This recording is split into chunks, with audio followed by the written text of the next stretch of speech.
Most people are not failing because they lack talent. They are not failing because they are not smart enough. They are stuck because they do not understand how their own mind works. Today I want to explain why most people stay stuck in life, and more importantly, how you can break free. Let's start with something honest. Most people want a better life. They want more freedom. They want more confidence. They want more success. But their daily life looks the same every year. Same habits, same routines, same excuses. And slowly they begin to feel frustrated. They feel like something is wrong with them. But the truth is simpler than that. The biggest reason people stay stuck is comfort. The human brain is designed to keep you safe. Not successful, anything familiar feels safe. Anything new feels risky. Even if your current life makes you unhappy, your brain prefers it because it is predictable. This is why people stay in jobs they hate. This is why people stay in unhealthy routines. Comfort feels safe, growth feels uncertain, and the brain always chooses safety first. Another powerful reason people stay stuck is fear.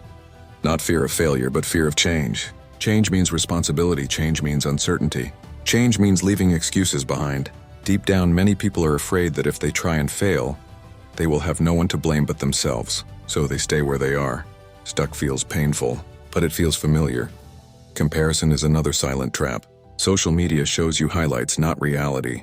You see other people's success, you see their confidence, you see their lifestyle, and slowly you start feeling behind. Instead of motivating you, comparison drains your energy. You stop trying because you believe it is too late. You believe others are already ahead. This belief keeps people stuck for years. Now let's talk about procrastination.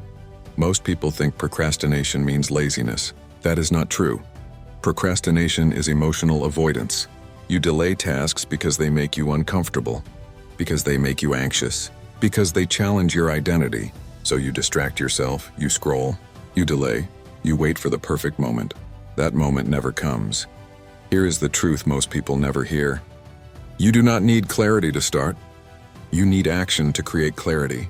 Waiting to feel ready is the reason people stay stuck. Action creates confidence, action creates direction. Not thinking, not planning forever.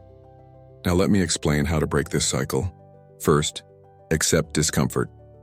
Growth always feels uncomfortable in the beginning. This does not mean you are doing something wrong. It means you are growing. Second, focus on small actions. Do not try to change your whole life, change one habit. One routine, one decision at a time. Small progress builds momentum. Third, stop comparing your chapter 1 to someone else's chapter 10. Everyone moves at a different pace. Your only competition is yesterday's version of you. Fourth, build systems instead of waiting for motivation. Set a routine. Follow it daily, even when you do not feel like it. This is how progress becomes automatic. Most people stay stuck because staying stuck feels safer than changing. But safety never creates growth. If you want a different life, you must be willing to do uncomfortable things consistently. Not once, not when you feel motivated, but every day. You are not behind. You are not broken. You are not incapable. You are simply one disciplined decision away from changing your direction. Stop waiting for the perfect moment. Start with what you have. Start where you are. Because the moment you take action, you stop being stuck. And that moment can start today.